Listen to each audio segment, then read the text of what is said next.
Chegamos em Hebreus capítulo 11, são 11 dias que nós estamos cumprindo um desafio de ler o livro de Hebreus em 13 dias, 13 capítulos em 13 dias, hoje é o dia 11, e o livro de Hebreus é um livro incrível e maravilhoso, e eu quero compartilhar algo que o Senhor falou ao meu coração quando eu estava lendo esse capítulo, que do início ao fim você vai ver que ele está falando sobre um tema específico, que é a fé.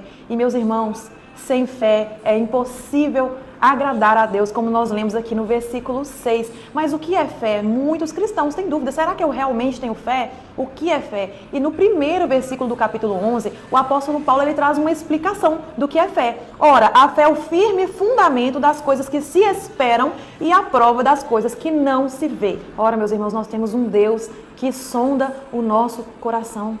O apóstolo Paulo está falando que a fé é você confiar em algo que você não vê.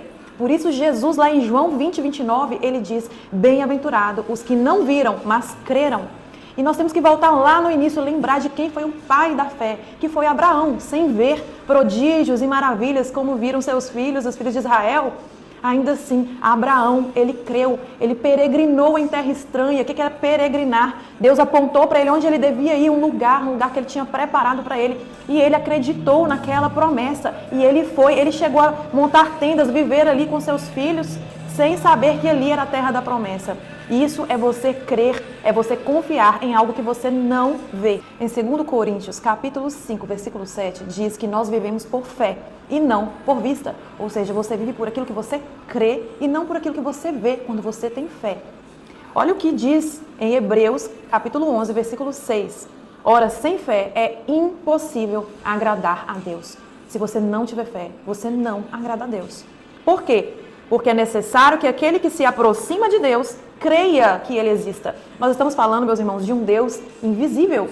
Deus, Ele é espírito e está à procura daqueles adoradores em espírito e em verdade.